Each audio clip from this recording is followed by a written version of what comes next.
Este é João da Silva, pedreiro e eleitor. Como eleitor, há 1 ano votou para presidente da República. Como pedreiro, há 1 mês está desempregado.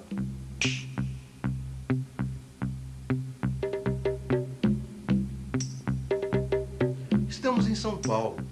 Esta é a Avenida Paulista, o coração do capitalismo brasileiro.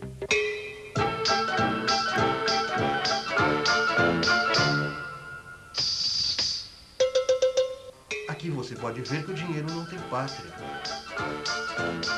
João da Silva tem pátria. É brasileiro e mora no Jabaquara.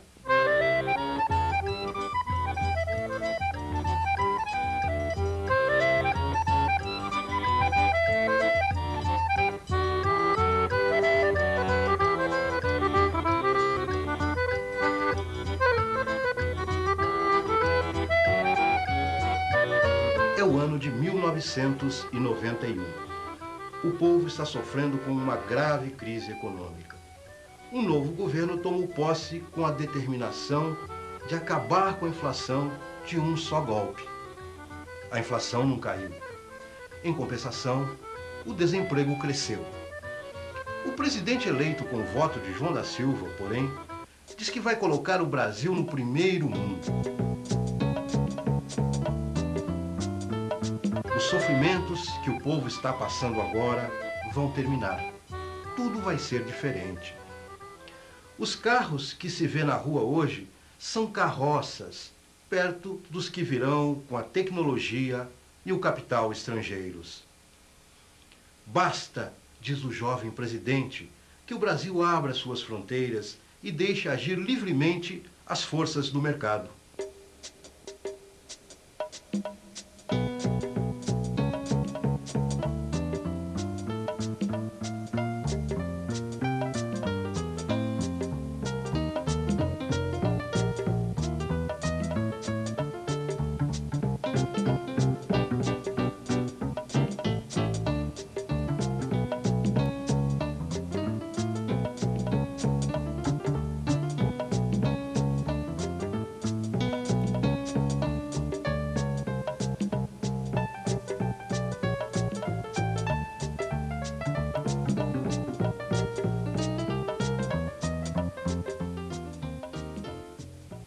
João da Silva é uma das forças do mercado.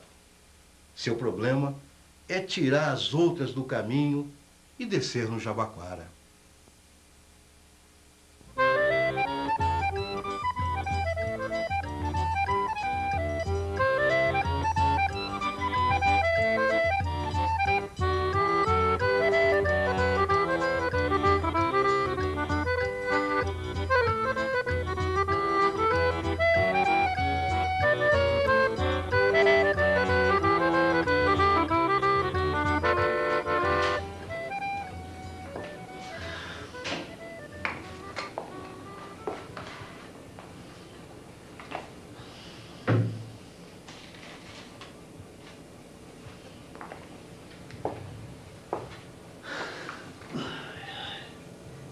Estamos no recesso do lar de João da Silva.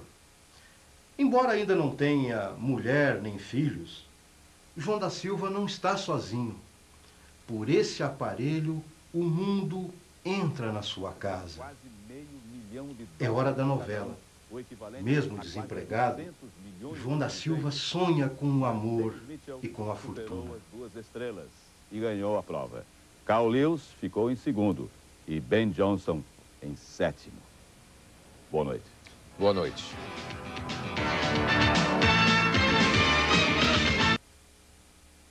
Horário reservado pelo Tribunal Regional Eleitoral.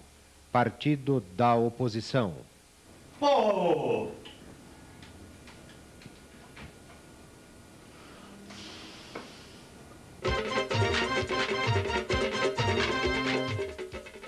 O partido do governo ganhou as eleições dizendo que ia governar em nome dos descamisados. Me diga, você descamisado que está me ouvindo e que votou neles, você já ganhou uma camisa? Ou agora está até sem cuecas? O presidente diz que o sofrimento do povo é para preparar dias melhores, que logo virão os capitais de fora com o progresso. Você acredita? Você acha que foram os índios que chamaram Colombo para descobrir a América? Acha que os capitalistas dos países ricos mandam dinheiro para cá quando nós precisamos? Você votou com medo, não foi? Nosso candidato era um operário como você. Você pensou que ele fosse tomar sua poupança, seu barraco e dar para os pobres. Escolheu então um tipo bem diferente. Rico, bem arrumado, cheiroso. Eu imagino que você deve ter pensado: peão não tem cultura para ser presidente. Lá em cima deve se pôr um deles, que tem as manhas todas. Peão não é para governar. Peão é para pegar no batente. No fundo, você estava querendo não ter de pensar por si mesmo. Escolheu um salvador da pátria e pronto. Só que não deu certo. Já reparou na inflação? E no seu emprego? Agora você quer acreditar nessa nova cascata de que o capital estrangeiro vai te salvar? Você já viu o Citibank? Você acha que o Citibank vai mandar dinheiro para cá para fazer fábrica de camisa de brim para descamisados sem dinheiro? Há 15 anos, o salário de um torneiro mecânico permitia pagar um carro que valia 50 salários mínimos. O carro mais barato vale hoje 100 salários mínimos. Por quê? Porque é mais difícil fazer um carro? Não. É porque o trabalho do brasileiro hoje vale menos. Esta é uma noite diferente no modesto bairro do Jabaquara, na casa de João da Silva. Nosso herói queria a emoção da novela. Quer casar, ter filhos, mas está desempregado, sem dinheiro. O partido da oposição aproveita a oportunidade e lhe oferece os gráficos do PIB.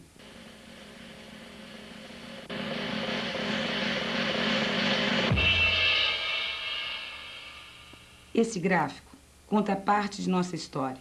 São as variações anuais do PIB, o Produto Interno Bruto, a soma de todos os bens e serviços produzidos no país desde o golpe militar de 64. Quando o gráfico sobe, é porque o ritmo da produção aumentou. Quando desce, é porque esse ritmo está caindo. A história de nossa produção tem tudo a ver com a própria história do país, com seus altos e baixos. Para identificar os períodos de crise, deve-se considerar a taxa de crescimento da população, representada por esse plano cinza. Quando a variação do PIB está acima do crescimento da população, estamos indo em frente. Quando está abaixo, estamos mal. Temos recessão.